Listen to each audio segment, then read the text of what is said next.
2019년 11월 1일 11월의 첫날 금요 기도에 오신 여러분을 주님의 이름으로 환영합니다. 오늘 세계 열방을 위한 기도, 오늘은 조금 생소한 나라죠. 니카라과를 위해서 같이 기도했으면 합니다. 니카라과는 수도가 마누아가이고 정치체제는 대통령제를 채택한 나라입니다. 공용어는 스페인어, 에스파냐 시절 스페인의 지배를 오랜 기간 동안 받아서 이 나라의 공용어는 스페인어입니다. 또한 종교도 스페인의 영향, 에스파냐의 영향으로 인하여서 사람들 대부분이 천주교도입니다. 중미에 있는 국가고요. 멕시코 밑에 그리고 남미 위에 있는 그 조그만 땅덩어리에 있는 나라이고, 동쪽은 카리브해, 서쪽은 태평양을 맞닿고 있는 나라입니다. 인구의 대부분이 천주교 신자이고 문맹률이 31%에 달하는 중미에 있는 극빈국입니다. 극빈국인데요. 이상하게도 소득의 불균형이 세계에서 가장 심한 나라 중에 하나이고 빈부격차가 가장 심한 나라 중에 하나입니다. 오늘 이 시간 니카라과를 위해서 기도해 주실 때는 세 가지를 놓고 같이 기도해 주셨으면 합니다. 첫 번째는 정치적, 사회적으로 굉장히 혼란스러운 상황입니다. 니카라과의 정치적, 사회적으로 혼란을 겪고 있는 니카라과의 사회적 안정화를 위해서 같이 기도해 주셨으면 합니다. 두 번째는 니카라과에서 사역을 하고 있는 선교사들, 우리 한국에 선교사들이 꽤 많이 나가 있더라고요. 우리 니카라과의 선교사들과 그들의 가족과 그들의 안전과 그들의 사역을 위해서 같이 힘써 기도해 주시길 바랍니다. 마지막 세 번째 기도해 주실 때에는 예수 그리스도의 복음이 니카라과 땅에 가득하도록, 진정한 복음, 진리가 이 땅에 온전히 선포되어 줄 수 있도록 다 같이 힘써서 기도해 주시길 부탁합니다. 이 시간 다 같이 주여 삼창하고 기도하실 때에 하나님이 사랑하시는 우리 중미에 있는 니카라과를 위해서 같이 기도하겠습니다. 주여, 주여, 주여, 살아 역사하신 하나님, 오늘 이 시간 우리가 이 자리에 나와서 하는 11월 첫날 초하루에 하나님 이렇게 나와서 같이 기도할 수 있는 기회를 허락하신 참으로 감사합니다.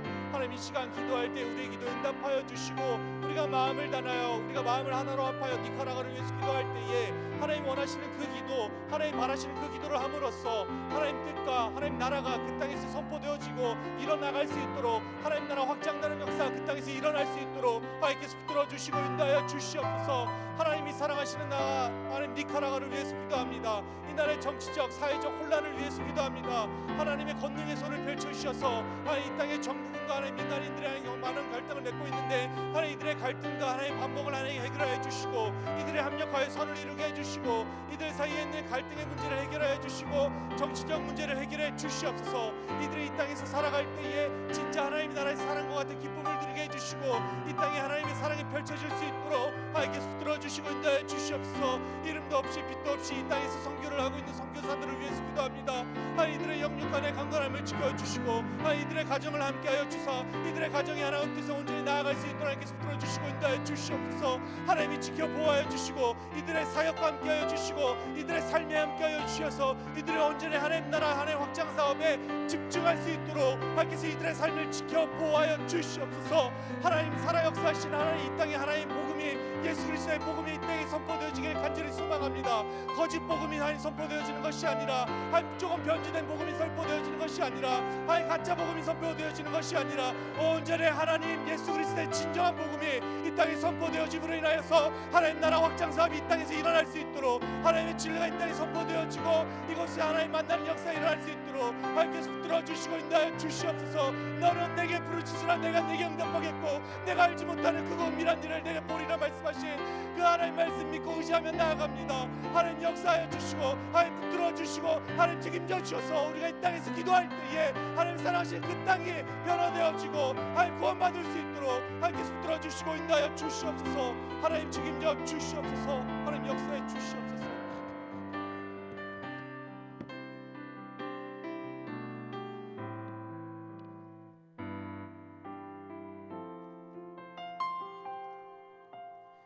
우리의 기도의 응답자가 되시고 또한 우리의 모든 기도의 시작을 가능케 하신 하나님 아버지, 주님 앞에 나와서 기도함이 우리가 하나님 앞에서 살아있고 주님께 오직 영원한 생명이 있음을 고백하는 순간이 되기를 원합니다. 우리의 영이 호흡하기 위하여 이 자리에 나왔습니다.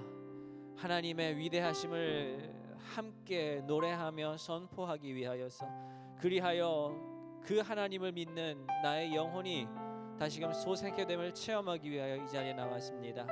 우리를 이 자리에 인도하신 하나님의 그 부르심과 그 뜻이 우리의 모인 이 자리 가운데 주님의 영광스러움, 주님의 거룩하심으로 드러나게 하여 주시옵소서. 예수 그리스도의 이름으로 기도합나이다. 아멘. 할렐루야. 여러분, 하나님께 좀 하고 싶은 말 한마디씩만 좀 생각해 보시겠어요? 하나님께 우리 이 시간 예배를 시작하면서, 기도회를 시작하면서 하나님께 한마디 딱 던지고 싶은 말, 저는 이렇게 고백하고 싶어요. 하나님, 저의 육신의 고단함에 상관없이 오늘 최고의 찬양을 드리게 하여 주시옵소서. 저는 이렇게 할 거거든요.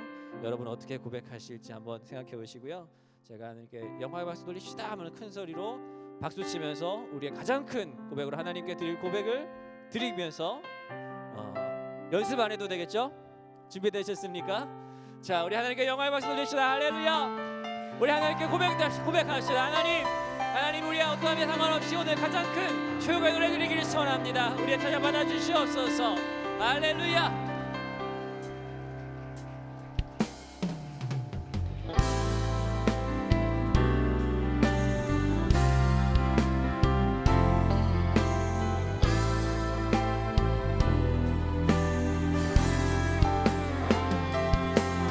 우리 아버지 되신 하나님의 그 위대하심을 함께 찬양하며 그 하나님의 사랑 안에 우리 모두 하나 됩시다. 할렐루야. 사랑하는 나의 아버지, 사랑하는 나의 아버지, 이름 높여드립니다. 주의 나라 찬양 속에 임하시니 능력에 주께 찬송하네. 사랑하는 나의 아버지, 사랑하는 나의 아버지, 이름 높여드립니다.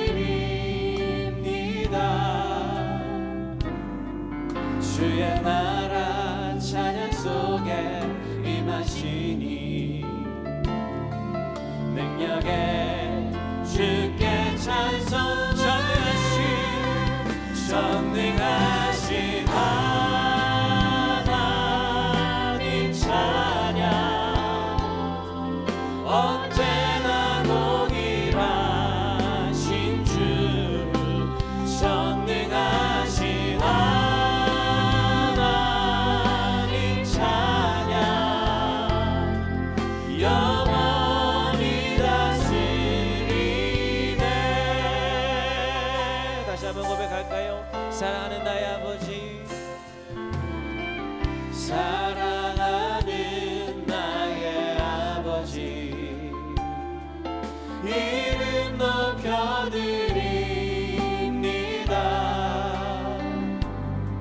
주의 나라 찬양 속에 임하시니 능력에 주께 찬송하네. 전능하신 하나님 찬양 언제나 동일하신 주. 전능하신 하나님 찬양 영원히 다스리네. 나 주의 이름 높이, 나 주의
감사합니다. 하나님 이 시간 임재하여 주시옵소서.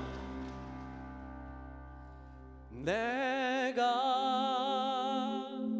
약할 때 강함 주고 가난할 때 우리를 부욕해 하신 나의 주 찬양. 내가 약할 때 강함 주고 가난할 때 우리를 부욕해 하신 나의 주 감사.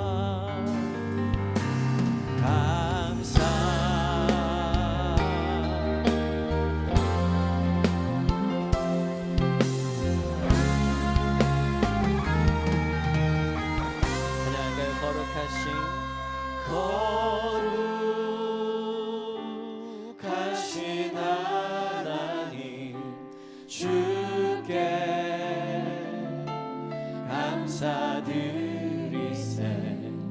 날 위해 이 땅에 오신 독생자 예수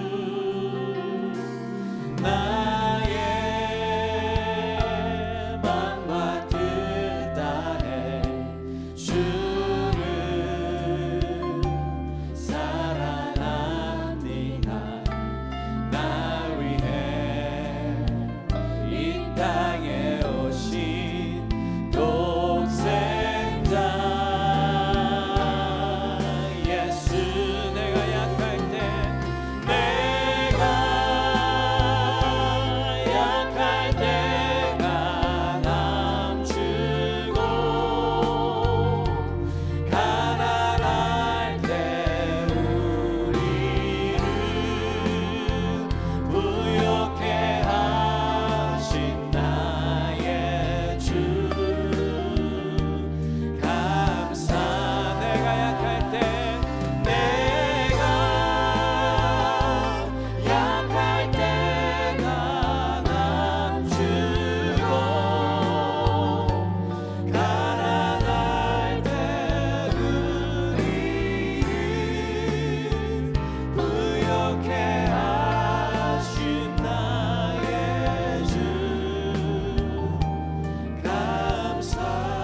주님 감사합니다.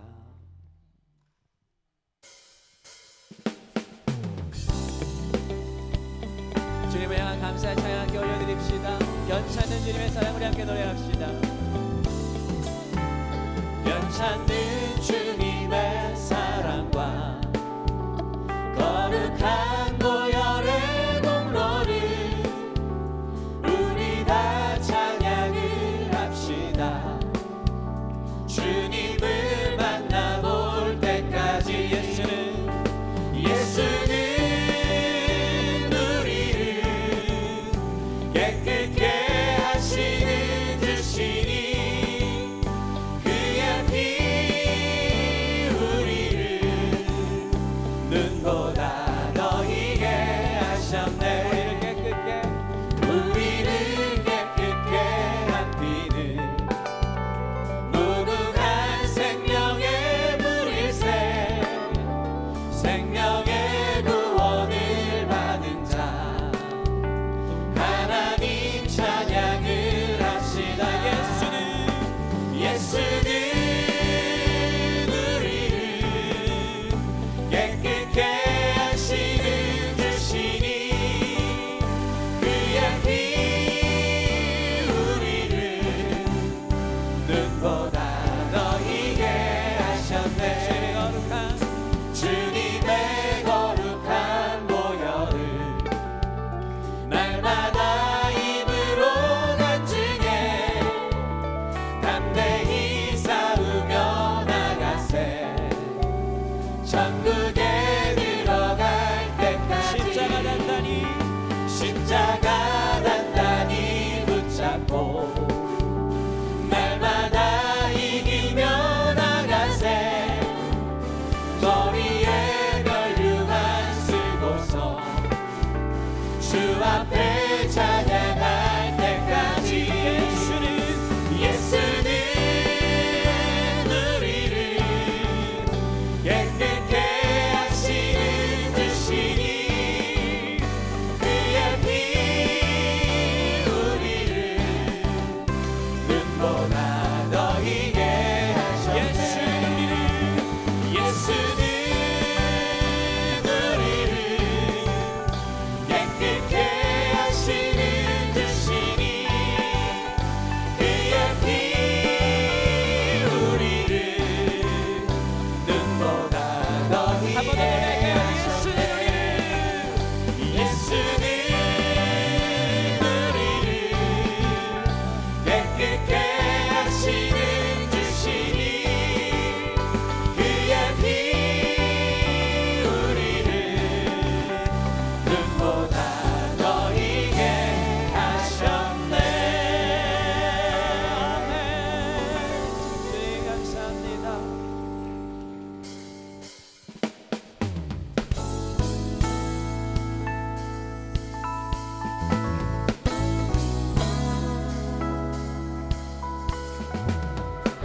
우리의 찬양 가운데 주님과의 동행, 주님과 함께 걸어가는 귀한 시간 되기를 소원합니다.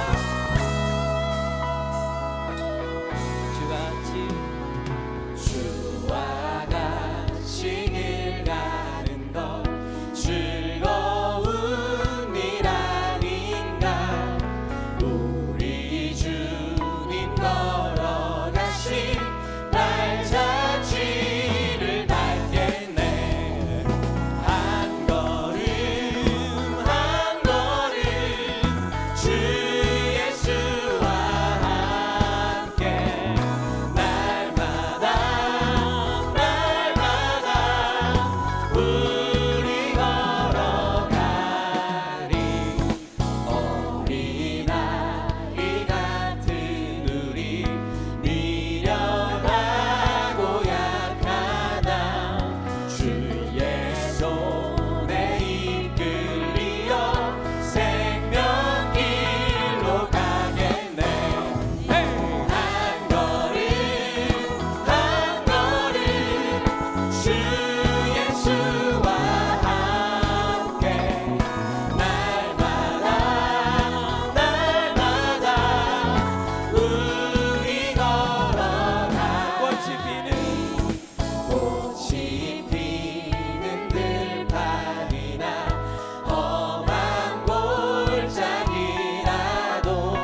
아버지 주님 손 붙들고 걸어가겠습니다.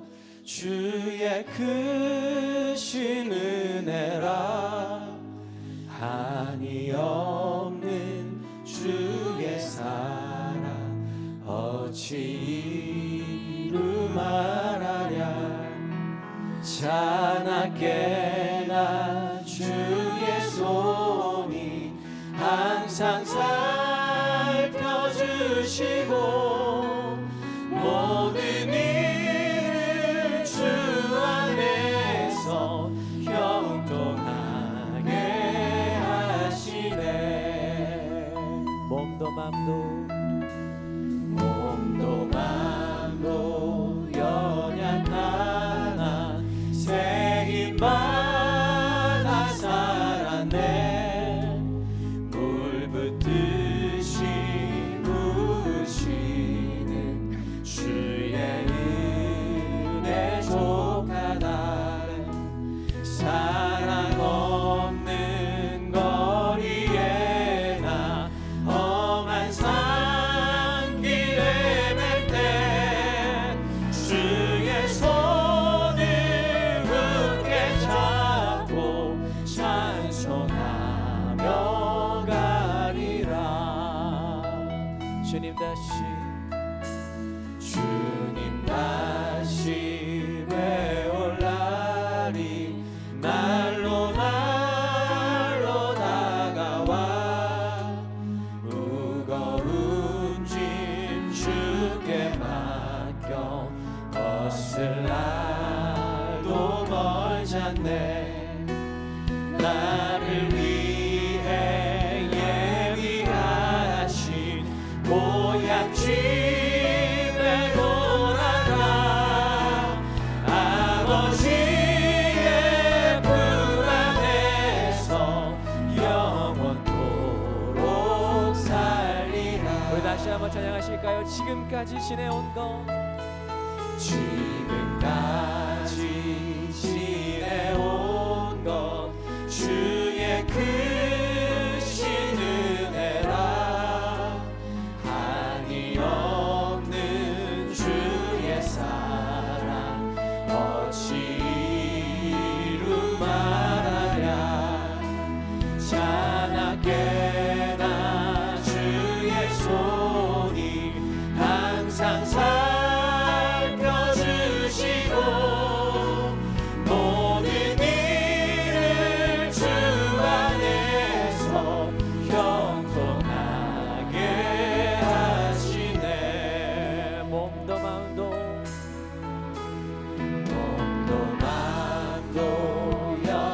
연약하나 새 힘받아 살았네.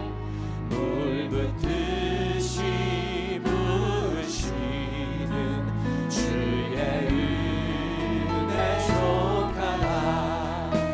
사랑 없는 거리에 나 험한 산길에 맬 때 주의 손을 굳게 잡고 찬송하며 가리라. 주님 다시 배울 날이 주님 다시 배울 날이 날로 다가와 무거운 짐 주께 맡겨 벗을 날도 멀지 않네. 나를 위해 예비하신 고향 집에 돌아가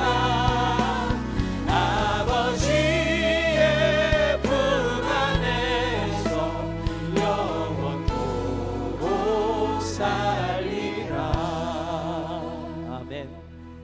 기도하실까요? 이 시간에 기도하실 때 오직 영원하신 아버지 하나님 품에 안겨서 내가 그 평안함을 누리기를 소원합니다. 우리의 예배 가운데, 우리의 기도 가운데, 우리의 간구 가운데 주님 그 넓으신 두 팔로 우리를 안아주시고 우리의 간구의 제목을 들어주시고 이 시간 주님 역사하여 주시옵소서. 우리 함께 주였으면 외치고 통성으로 기도하시겠습니다. 주여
하나님 그 가운데 아버지 주 앞에 간과하는 그 아버지 부르는 그 아버지 외침 가운데 하나님 응답하여 주시옵소서. 주를 찾는 아버지 주를 아버지 갈급히 찾는 영혼들을 아버지 주님 불쌍히 여기시고 주의 영으로 부어주셔서 하나님 역사하여 주시옵소서. 이 시간은 오직 하나님의 영광과 주를 찾는 자들 하나님을 믿고 하나님의 아버지 주의 아버지 유신을 아버지 신뢰가 주시는 아버지 신뢰 주신 아버지 열심히 믿사오니 아버지 주님 아버지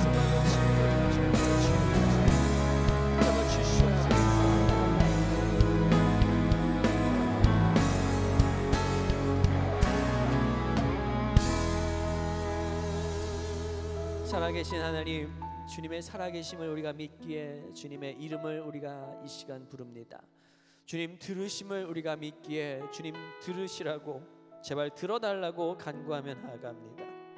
하나님 이 시간 정말 주님 응답하심을 알고 우리의 삶에 주님 깊숙이 관여하시고 우리를 도우실 준비가 다 되어 있으심을 내가 믿기에 또한 주님의 도우심을 간구하며 나아갑니다. 주님 모든 것을 알고 계심을 우리가 믿기에 주님의 지혜를 구하며 우리의 선택 가운데 진정 주님의 인도하심을 구하며 나아갑니다. 이 시간 주님의 사랑을 믿기에 우리가 주님의 사랑 안에 하나 된 공동체로 교회로 모여서 주 앞에 기도하며 나아갑니다. 나 혼자 잘 믿고 나 혼자 구원받는 것으로 끝나는 것이 아니라 우리가 함께 모여 함께 그 놀라운 구원을 이루어가며 그렇게 함께 부대껴 살아가기를 원하기에 예수님께서 보여주신 그 아름다운 공동의 삶이 또한 우리의 예배 가운데서부터 시작되고 또한 이루어지기를 소원합니다. 하나님 가지고 나온 많은 기도의 제목들이 있을 것입니다. 하나님 다 알고 계시고 주님 이 시간 만져주실 것인데 기대하는 바라는 우리의 믿음이 없다면 아무런 소용이 없사오니 이 시간 오직 하나님 오직 우리의 믿음을 주장하여 주시고 성령의 역사하심으로 우리가 오직 주님의 이름 안에서 주님의 권능 안에서 하나 되게 하여 주시옵소서. 모든 것 감사드리며 우리 주 예수 그리스도의 이름으로 기도하옵나이다. 아멘.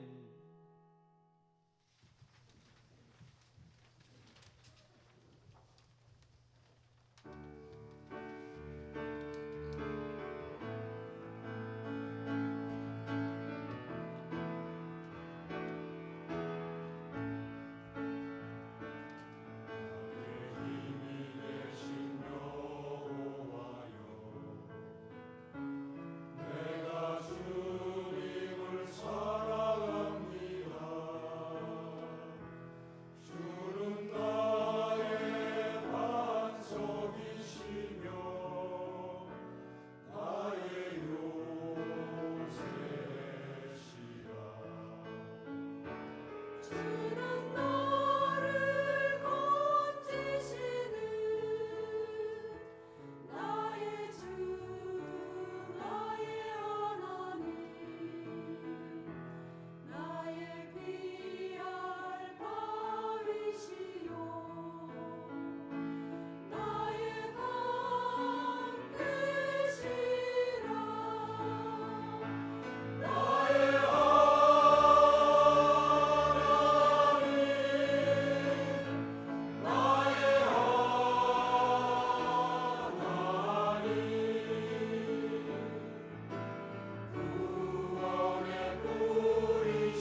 가을선교회의 귀한 찬양 진심으로 감사를 드립니다.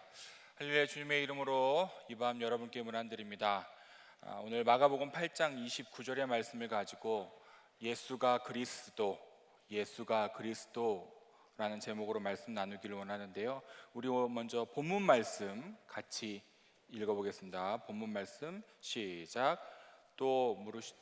본문 말씀 좀 띄워드릴까요? 시작. 또 물으시되 너희는 나를 누구라 하느냐? 베드로가 대답하여 이르되 주는 그리스도시니이다 하매. 아멘. 유치원에서 어버이날을 맞이하여 선생님이 아이들에게 우리 아빠가 왜 최고인지 우리 아빠 자랑 좀 해봅시다 라면서 이렇게 질문을 했습니다. 그러자 아이들 하나 둘씩 대답하기를 우리 아빠는요 키가 커요, 우리 아빠는 힘이 진짜 세요, 우리 아빠는 돈을 잘 벌어요, 우리 아빠는 요리도 잘하고요, 우리 아빠는 설거지도 잘해요 라면서 저마다 다 아빠 자랑을 하는데 유독 한 아이가 아무 말 하지 않은 채 시무룩하게 있는 겁니다. 그러니까 선생님도 그래 아무개도 아빠 자랑 한번 해볼까? 라고 했더니 이 아이가 길게 한숨을 내쉬면서 이렇게 말하는 거였습니다. 우리 아빠는요 그래도 사람은 착해요. 사도행전 11장 26절에 의하면 예수를 믿고 따르는 사람을 그리스도인이라고 처음 부르게 되었다라고 성경은 기록하고 있습니다. 물론 여기서 말한 그리스도인이라고 불렀던 이유는 키가 크다, 힘이 세다, 돈을 잘 번다, 요리를 잘한다 이런 자랑스러운 이유 때문이 아니라 직설적으로 말하면 조금은 비아냥거리는 조롱 섞인 의미로서 그리스도인이라고 불렀습니다. 물론 오랜 세월이 지난 다음에 중세시대 때에는 그리스도인이 아닌 사람을 야만인 취급할 정도로 그리스도인이라고 하는 이 이름이 자랑스럽게 여겨졌던 때도 있었습니다. 하지만 급변하는 이 세상 가운데 특별히 요즘 시대에 기독교인 혹은 그리스도인이라는 이름은 글쎄요 교회 밖 사람들에게 어떤 의미로 다가올런지 그게 자랑스럽게 들릴런지 그렇지 않을런지 선뜻 답을 할 자신이 없는 것 같습니다. 어찌됐든 기독교인들에게 그리스도라는 말은요 어떤 경우에도 뗄래야 뗄 수 없는 숙명적인 단어입니다. 특히 예수를 그리스도라고 고백하는 것은 비 오는 날 가슴에 꼭 품어야 되는 명품백처럼 혹은 사라진 법궤를 찾는 것처럼 아니 그거보다 훨씬 더 중요한 것이 그리스도인들이 예수를 그리스도라고 고백하는 것입니다. 오늘 본문의 말씀 속에서도 예수가 그리스도이심에 대한 말씀을 담고 있습니다. 그런데 우리는 도대체 왜 예수를 그리스도라고 고백하고 있는 걸까요? 제가 지난 2차례에 걸쳐서 비슷한 이야기를 했습니다. 처음에는 머리에 둘 것과 가슴에 품어야 할 것이라는 제목으로, 그리고 두 번째는 법궤를 찾아서라는 제목으로 말씀을 드리면서 이런 이야기를 했어요. 계속 덜 중요한 게 있고 더 중요한 게 있다. 그러면서 결론적으로 말씀드리기를 가장 중요한 것, 이것도 중요하고 저것도 중요한데 그보다 더더욱 중요한 것은 예수가 그리스도다라는 고백이다. 이것보다 더 중요한 것은 없다. 그런 말씀을 드렸습니다. 물론 여러분이 기억을 하시든 못 하시든 여하튼 저는 그런 의미로 2차례 계속 말씀을 전했습니다. 그래서 오늘 이 시간에는 지난 2주간 가장 중요하다라고 말씀드렸던 예수가 그리스도다라는 것에 대하여서 조금 더 이야기를 나눠보고자 합니다. 여러분, 다시 한번 질문드립니다. 여러분은 왜 예수를 그리스도라고 고백하게 되셨습니까? 제 개인적인 이야기를 하자면 저는 어린 시절 교회 학교, 그때는 주일학교였죠. 여하튼 교회에서 예수님이 그리스도다라고 줄기차게 배워왔기 때문이었습니다. 아닌 말로 예수님이 진짜 어떻게 생겼는지 한 번도 본 적이 없고요, 그리스도라는 말이 무슨 의미인지 몰라요. 주일학교에 가면 선생님하고 목사님이 매주마다 예수 그리스도 그러면서 예수님을 그리스도라고 가르쳐 주었기 때문에 그냥 저에게 예수는 그리스도이셨습니다. 여러분은 어떠십니까? 저처럼 흔히 말하는 모태신앙이신 분들은 아마 저하고 비슷한 경험들을 하셨으리라 생각합니다. 그러니까 엄밀히 말하자면 입으로는 예수를 그리스도라고 고백하고 있었지만 이 그리스도, 예수가 그리스도다라고 하는 이 고백은 뭔가 진실되게 깨닫고 고백한 것이 아니었기 때문에 고백 아닌 고백이었죠. 어찌됐든 그렇게 주일학교 시절을 보내었고 그 무렵에는 그런 이유 때문에 예수가 그리스도이셨습니다.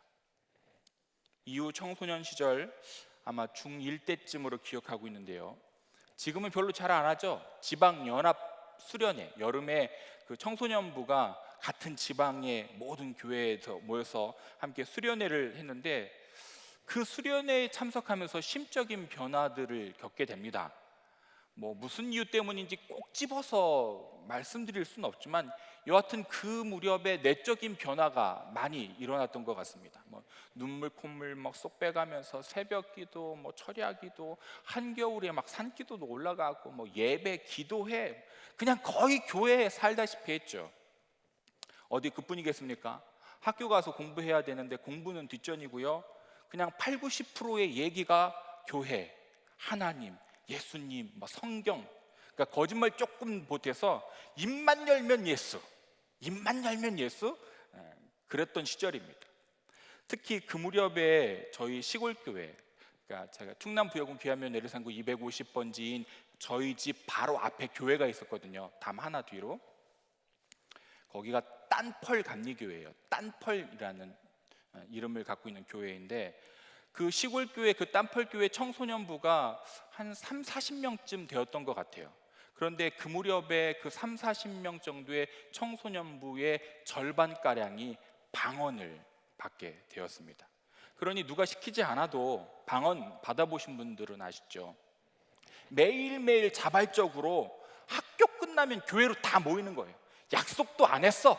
교회 오면 이 사람도 오고 저 사람도 오고 이미 와 있는 사람도 있고 그냥 매일 모여서 그냥 자체적으로 기도회를 하는 겁니다. 그런가 하면 장로님 한 분하고 어느 여자 권사님 한 분께서는 이 말이 어디에서 나온 말인지는 잘 모르겠습니다. 근데 저희 그 딴펄교회에서는요, 영서라고 불렀어요. 영서 들어보셨어요? 방언을 하면서 그 방언을 막 글을 적는 것, 그걸 영서라고 저희는 불렀어요. 신기하게도 눈을 감고 방언으로 샬라샬라샬라 기도하면서 노트에다가 글을 쓰는데요, 분명히 눈을 감고 쓰시는데 자를 대고 이렇게 막 해놓은 것처럼 아주 빤듯하게, 세상에 이런 문자가 있나라고 싶을 정도로 난생 처음 보는 그런 문자 기호 같은 걸로 막 샬라샬라 거리면서 막 두 분들이 쓰는 겁니다. 그러니 방언을 못 받은 사람은 아직까지도 방언 주세요라면서 막 애타게 기도했지만 이미 방언을 받은 사람들에게는요, 아 나도 저 장로님처럼 저 권사님처럼 영서 좀 한번 써보고 싶다라면서요, 누가 시킨 것도 아니에요. 그냥 매일매일 죽도록 기도하는 겁니다. 그런데다가 저희 고등부 형님이었어요. 이시구라고, 뭐 말씀드려도 모르시죠? 이시구라고 하는 고등부 형님이 있었는데 어느 날 오후에 자기 집 텐마루에서 잠깐 낮잠을 잤어요. 그리고 아우 잘 잤다 하고 툭 하고 일어났는데 이상하게 평소에 자기가 보았던 장면이 아니라 일어났으면 마당이 보이고 앞집 벽이 보여야 되는데 그런 게 하나도 안 보이고요, 어떤 시커먼 사람이 무릎 꿇고 있는 어떤 사람의 목을 칼로 팍 쳐버려서 이 목이 툭 하고 떨어지면서 피가 사방으로 팍 번지는 겁니다. 꿈이 아닙니다. 이미 꿈에서 깨어난 각성 상태였는데 그런 환상을 보니 아닌 말로 눈앞에서 누군가의 목이 떨어져 나간다고 생각해 보십시오. 맨정신이겠습니까? 거품을 물 정도로 정말로 막 혼미백산할 수밖에 없었죠. 그 형님뿐이 아니었습니다. 뭐 이것저것 자세하게 다 말씀드릴 수 없지만 저를 비롯해서 저희 중고등부 많은 학생들이요, 크고 작은 영적인 체험들이요 여기저기에서 막 터져 나왔습니다. 그러니 그 무렵에 예수가 그리스도가 아니라면 과연 누가 그리스도인가 라고 할 만큼 그런 갖가지 영적 체험들을 통하여서 오직 예수만이 그리스도임을 고백할 수밖에 없는 시절이었습니다. 그렇게 청소년 시절을 보내고 저에게 동의를 구한 적이 없으신 저희 어머님께서 일방적으로 서원하신 것 때문에 이제 제가 신학교에 들어가게 됐죠. 아시는 분들은 아시겠지만 신학교에서는요, 여러분이 그냥 영성 아카데미에서 배우시는 어성경 읽어지네 혹은 통성경 그런 성경 공부 절대 안 가르칩니다. 조금은 다른 류의 성경 공부를 하죠. 그래서 우스갯소리로 그런 말이 있습니다. 부흥 강사와 같이 뜨거운 열정과 소명 의식으로 신학교에 입학을 해서 무신론자가 되어 신학교를 졸업한다, 그런 말이 있습니다. 그래서 그런지 교회 목사님들은 신학교 교수님들을 별로 안 좋아하시고요, 역시 신학교 교수님들도 일반 교회 목사님들 별로 안 좋아하십니다. 물론 예외는 있긴 하지만 대다수 그러십니다. 자, 이런 얘기는 좀 각설하고 이제 다시 예수가 그리스도 되심에 대한 이야기를 나눠보겠습니다. 여러분, 다시 한번 여러분에게 묻고 싶습니다. 여러분은 왜 예수가 그리스도라고 고백하게 되셨고 왜 그렇게 고백하며 살고 계십니까?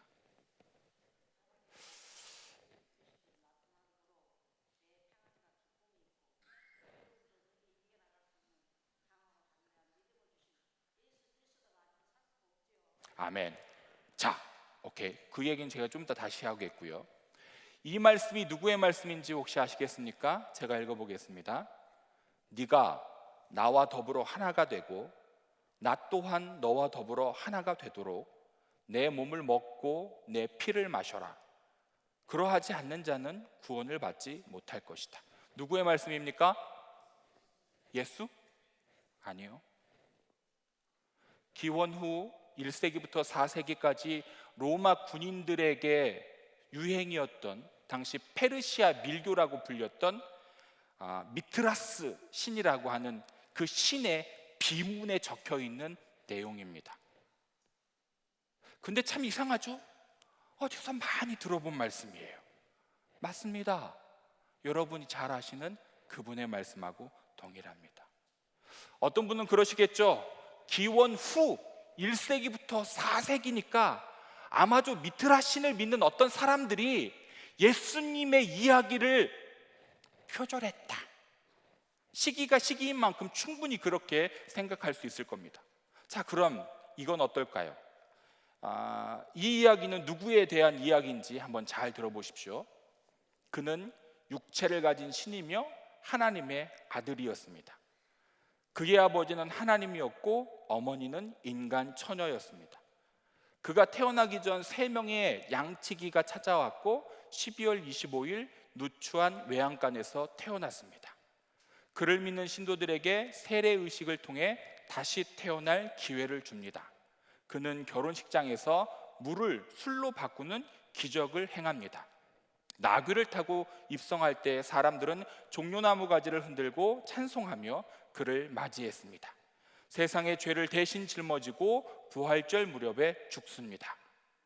그러나 죽은 지 사흘 만에 부활해서 영광되게 하늘로 올라가십니다. 신도들은 최후의 날 심판자로 그가 다시 오시기를 기다리고 있습니다. 신도들은 그의 몸과 피를 상징하는 빵과 포도주로 그의 죽음과 부활을 지금도 기리는 의식을 하고 있습니다. 이 사람은 누구일까요? 누구입니까? 예수요? 아니요. 이교도의 신화인 이집트의 오시리스, 그리스의 디오니소스, 신에 관한 이야기입니다. 그런데 이상하죠? 너무나 우리에게 익숙한 내용입니다. 그런데 더더욱 이상한 것은요, 이 이야기는 예수님이 태어나시기 전 BC 3세기, 그러니까 예수님이 태어나기도 전인 300년 전에 이미 있었던 이야기라는 겁니다. 자, 그럼 이번에는 누가 누구의 이야기를 표절한 것이 되었을까요? 글쎄요, 뭐라고 딱히 잘라 말씀드릴 수는 없을 것 같습니다. 다시 저에 대한 이야기를 해보죠. 어린 시절부터 저희 집은 속된 말로 똥구멍 찢어지게 가난한 집이었습니다. 물론 교회 나가면 목사님하고 선생님, 그리고 1년에 한두 번 오시는 그 부흥 강사님들 늘 예수 잘 믿으면 복 받아서 형통할 수 있다라고 말씀하셨기에, 야, 똥구멍 찢어지게 가난한 이 가난에서 벗어날 수 있겠구나라는 희망도 품었던 것 같습니다. 하지만 지금까지 살아온 여러 가지 경험들을 종합해 보면 예수를 잘 믿는 것과 금전적으로 넉넉하게 되는 것, 그것과는 딱히 관계가 없다라는 생각이 제 개인적으로는 지배적입니다. 오히려 제대로 그리고 열심히 예수를 믿으면 편하게 먹고 살기 힘들겠다라는 생각이 훨씬 더 많이 듭니다. 얼마 전에 제가 잘 아는 어느 목사님이 개척을 시작했습니다. 어느 교단의 신학대학교에서 교목을 하고 있었습니다.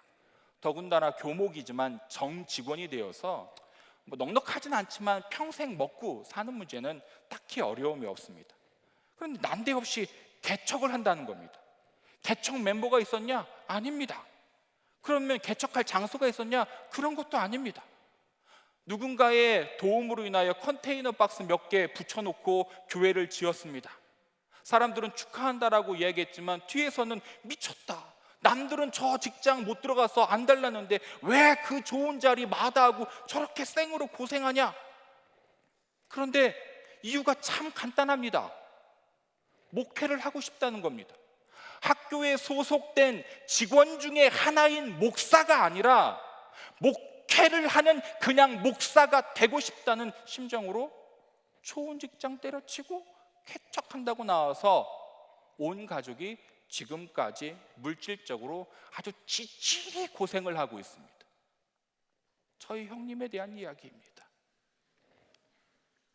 이상하게도 제 주변에는요, 예수 잘 믿어서 금전적으로 풍요로워진 사람들보다 넉넉하지 못해도 큰 문제 없이 살 수 있음에도 불구하고 조금 더 바르게 믿어보려고요, 고생스러운 거 뻔히 알면서도 스스로 그 힘든 길 찾아가는 사람들이 대다수였습니다.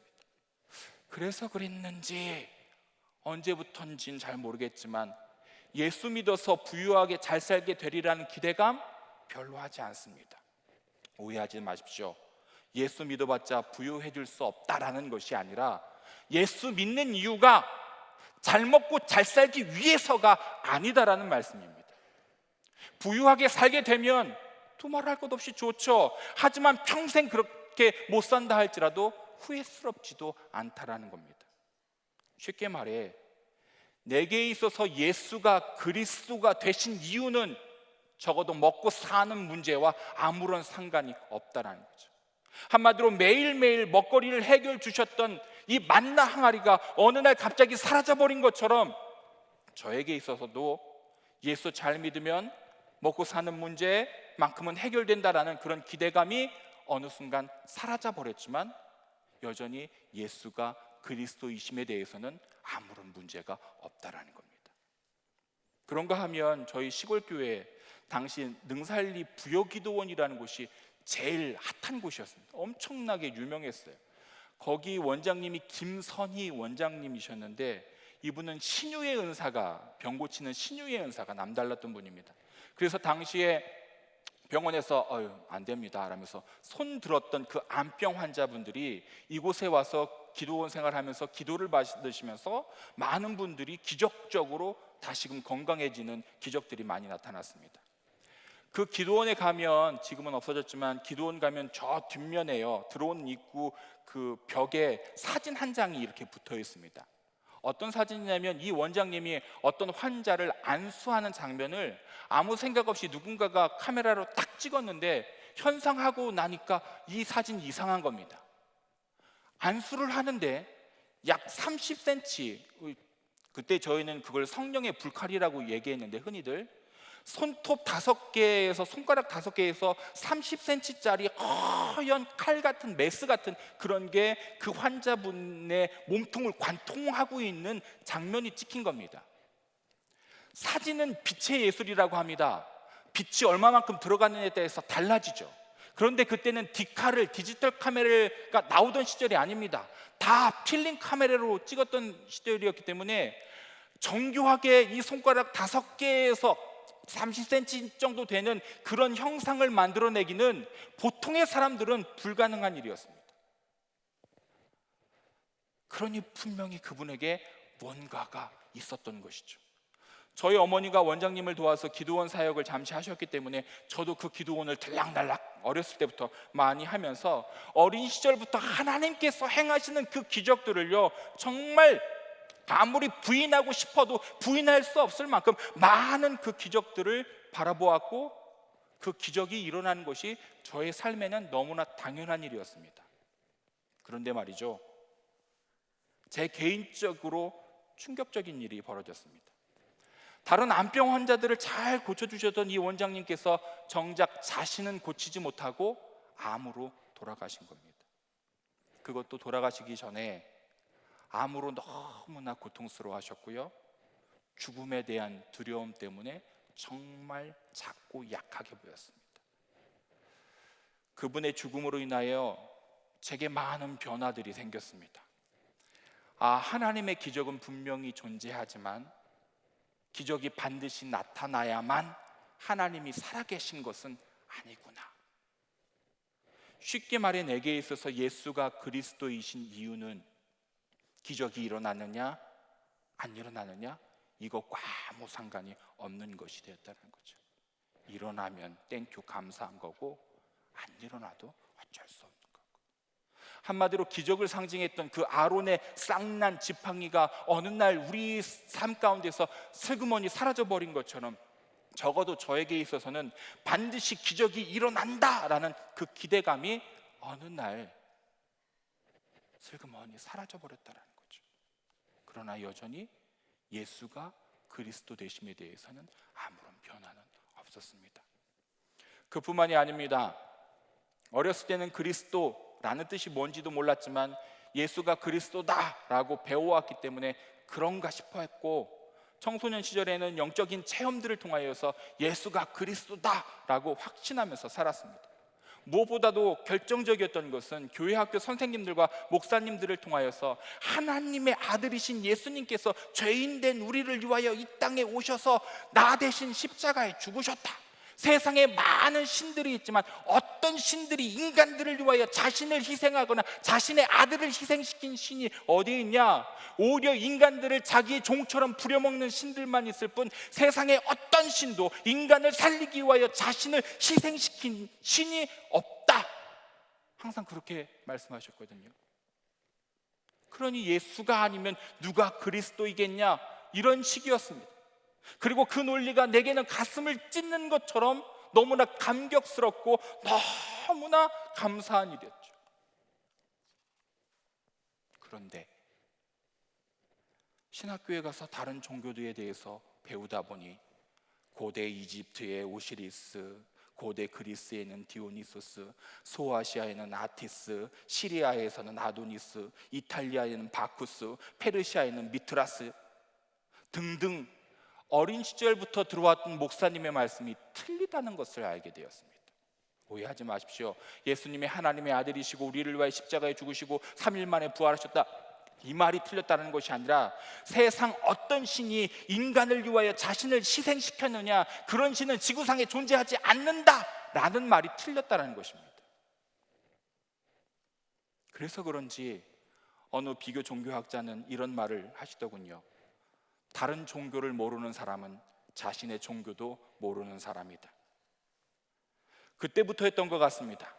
목사님들의 말씀은 똥으로 된장을 만든다 해도 아멘으로 받아들였던 제가 하나님의 말씀이라고 저렇게 자신 있게 이야기하지만 목사님의 그 말씀도 틀릴 수 있겠구나.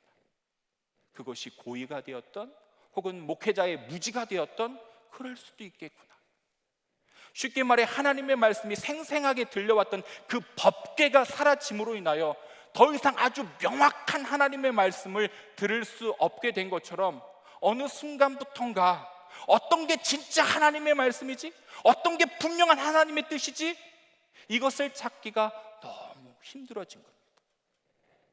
그렇다 보니 목회하는 입장에서 내가 이야기하는 이 말씀만이 분명 하나님의 말씀입니다 라고 고집스럽게 주장할 수도 없는 일이 되었습니다. 왜냐하면 나는 그것을 확신하고 하나님의 뜻이라고 강하게 주장하고 있지만 어쩌면 그 뜻이 하나님의 뜻이 아닐 수도 있을 테니까요. 어찌됐든 중요한 것은 저의 개인적인 고백이겠지만 예수가 그리스도다라는 고백에는 변화가 없습니다. 하지만 초등학교 시절 예수가 그리스도다라는 고백과 중고등학교 시절 그리고 신학교 이후부터 지금까지 살면서 예수가 그리스도다라는 이 고백의 결은 적어도 조금씩 달라졌습니다. 이제 말씀을 정리하려고 합니다. 오늘 본문 말씀과 평행 구절인 마태복음 우리 16장 말씀, 마태복음 16장 16절에서 20절까지의 말씀 우리 같이 한번 읽어보겠습니다. 시작.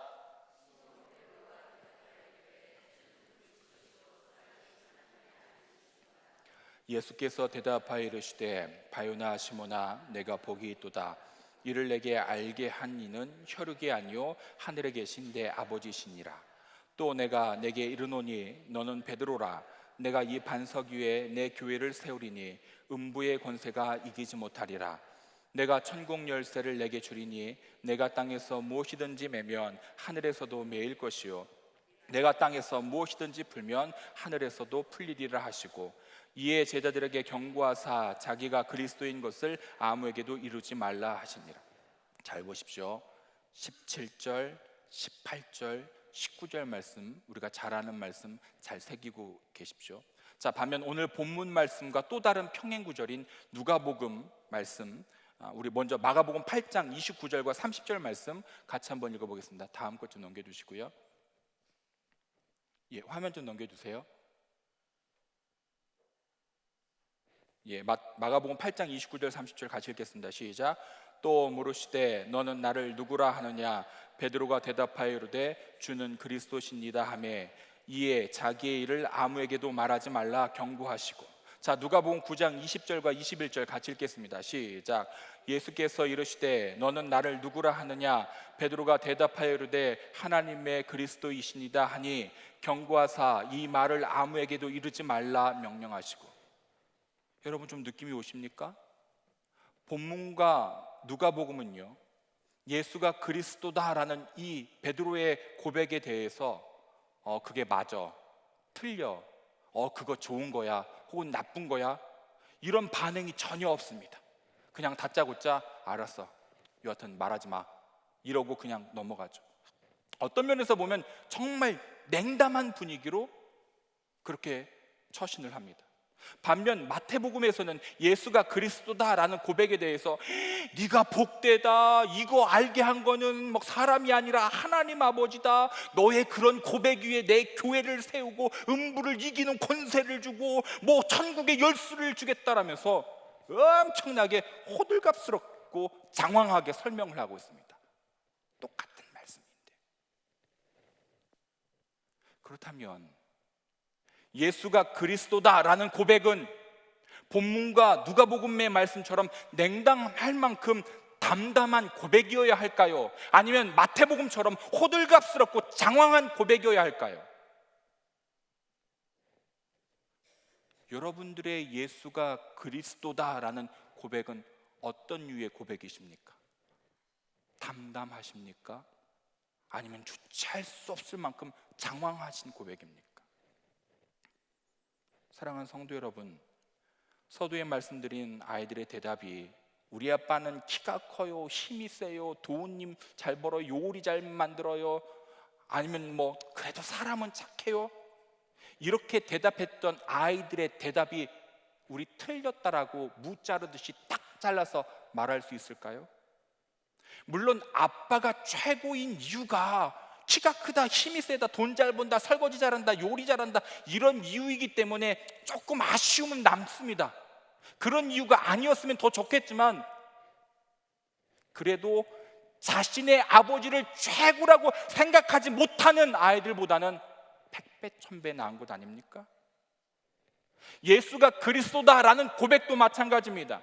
어떤 영적인 체험과 기도의 응답을 통하여서 호들갑스럽게 오 주님 그분이 나의 그리스도시요라면서 그렇게 호들갑스럽게 그리스도라고 고백을 하든, 혹은 어린 시절부터 그냥 줄기차게 배워왔기 때문에 그냥 당연하게 예수가 그리스도이신 거지, 이렇게 담담하게 고백을 하든지, 더욱 중요한 것은 어떤 이유의 고백이 되었냐가 아니라 더더욱 중요한 것은 여전히 예수가 내 삶의 중심에서 그리스도가 되고 있느냐, 이것보다 중요한 것은 없다라는 거예요. 그러할진대 더 이상 하나님의 만나를 기대하기 힘든 시대를 살고 있어서 먹고 사는 문제 해결하는 것이 여러분의 그리스도가 되어 있지는 않습니까? 하나님의 기적은 온데간데 없어지고 과학적, 의학적 이런 사고 체계가 여러분의 그리스도가 되어 있지는 않습니까? 야, 혹은 뭐 인생이 뭐 있어, 먹고 마시며 즐기면서 사는 거지라면서 맛집 투어하고 신상 구매하고 해외여행하고 SNS에서 인싸 한번 되는 것, 그게 여러분의 그리스도가 되어 있지는 않습니까? 마지막으로 묻습니다. 어떤 이유가 되었던 당신에게 여전히 예수가 그리스도이십니까? 아니면 어느덧 법궤가 사라지고 법궤 안에 담겼던 물건들이 사라져버린 것처럼 예수가 그리스도 되심조차도 사라져버렸습니까? 당신에게 여전히 예수가 그리스도이십니까? 기도하시겠습니다. 하나님, 수많은 사람들이 수많은 경험들을 하면서 살아갈진데 예수가 그리스도이신 이유야 어찌 다 같을 수 있겠습니까? 물론 그 고백들 가운데에서도 아쉬움이 나는 고백도 있고 또 주님의 칭찬을 들어 마땅한 그런 고백도 있을 것입니다. 하나님, 그러나 더 중요한 것은 어느덧 법궤가 사라지고 법궤 안에 물건들이 사라졌듯이 예수가 그리스도 되심에 대한 이 고백마저 사라지고 있는 것은 아닙니까? 하나님, 이 고백 없으면 우리가 어찌 그리스도인이겠습니까? 예수가 그리스도가 아닌데 우리가 어찌 그리스도인이라고 말할 수 있습니까? 하나님, 이유가 어찌 됐든 여전히 예수 그 한 분만이 우리의 그리스도가 되어 주옵소서. 그런 고백을 담으며 살아갈 수 있는 우리 모든 진정한 그리스도인 되게 주님 도와 주옵소서. 우리 주 예수 그리스도 이름으로 간절히 기도하옵나이다. 아멘.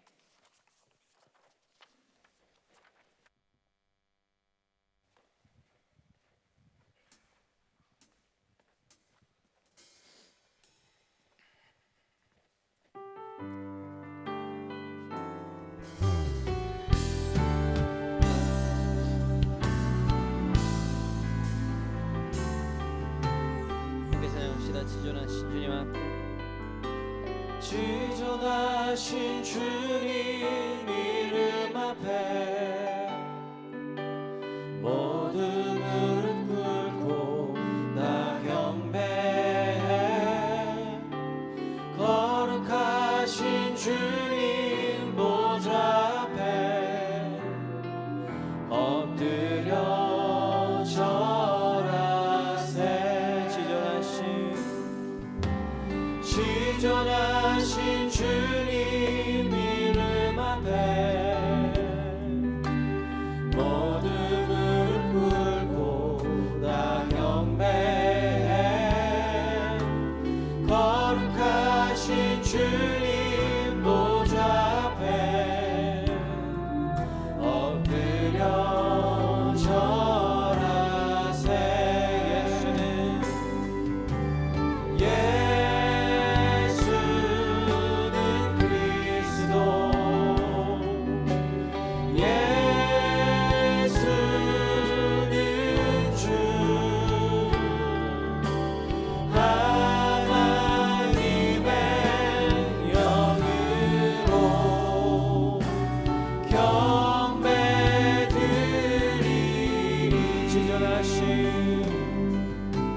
지존하신 주님 이름 앞에 모든 무릎 꿇고 다 경배해. 거룩하신 주님 보좌 앞에 엎드려 절하세. 예수는 그리스도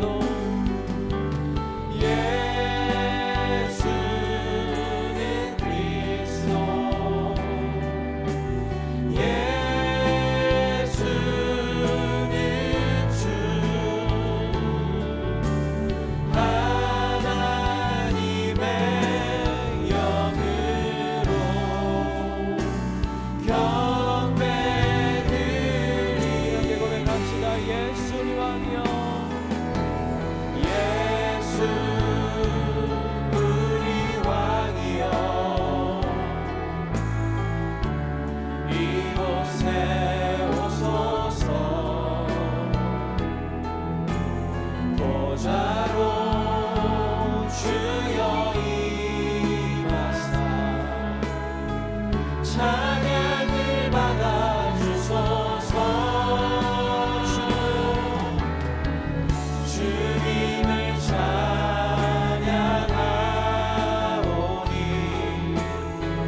주님을 경배하오니 왕이신 예수여 오셔서 좌정하사 다스리소서. 예수 왕이여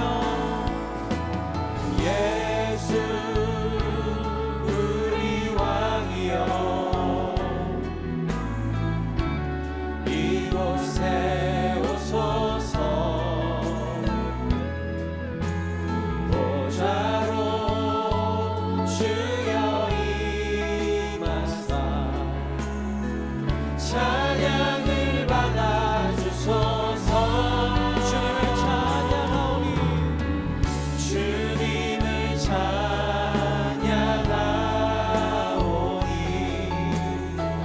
주님을 경배하오니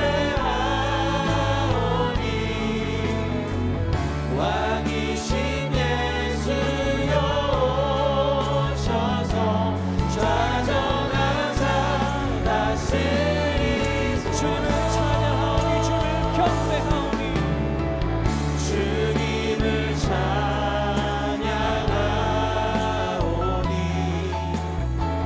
주님을 경배하오니 왕이신 예수여 오셔서 좌정하사 다스리소서.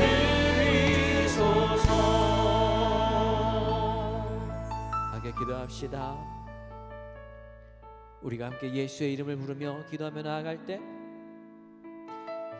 우리가 가지고 있었던 편견과 내가 잘못 알고 있었다 한들, 다는 알지 못한다 한들, 예수의 주 되심, 예수의 살아계시고 우리의 구원자 되심은 결코 변하지 아니하나니 오직 예수를 믿는 그 신실한 믿음 앞에 우리의 모든 삶이 드려지게 해주시고 이 시간 우리의 온 고백으로 순전한 믿음으로 오직 구세주 되신 예수의 이름 앞에 우리의 모든 존재가 드려지게 하여 주시옵소서. 오직 예수만이 우리의 기도를 들으시고 오직 예수만이 우리의 기도에 응답하여 주시옵소서. 우리에게 주여 세번을 치고 통성으로 기도하시겠습니다. 주여 주님을 찬양하오니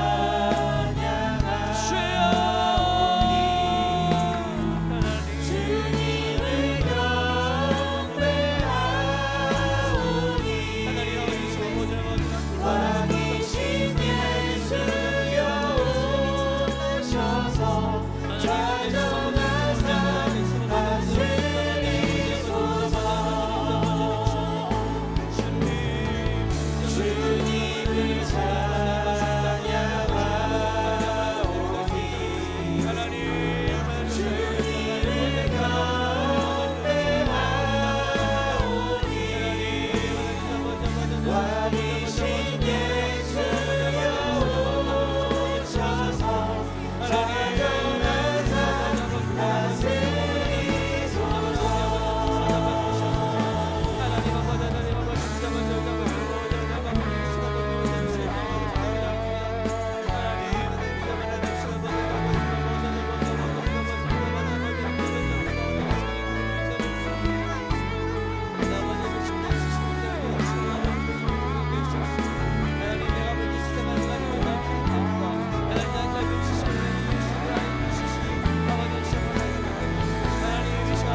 다시 한번 기도합시다. 그치지 말고 기도합시다.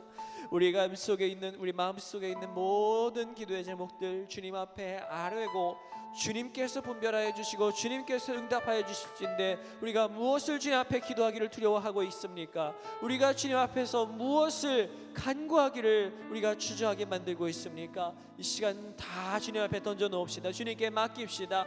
주님께서 아버지님께서 주의 성령을 통하여서 우리에게 귀를 기울이고 계시는 줄로 믿습니다. 우리 마음속에 있는 모든 기도의 제목들 이제 또 함께 기도하기 원하고 또한 우리 성지순례 일정을 마치고 이제 돌아오고 계신 또한 우리 담임 목사님과 모든 일행들 안전하게 돌아올 수 있도록 주님께서 그 여정을 주님께서 붙잡아 주시길 위해서 기도합시다. 또한 자라나는 우리 교회 모든 다음 세대들을 위해서 여러분 기도 가운데 품게 하시는 그 모든 이들의 이름을 간절히 부르면서 우리 다시 한번 기도합시다. 주여 세 번 외치고 통성으로 기도하시겠습니다. 주여 주여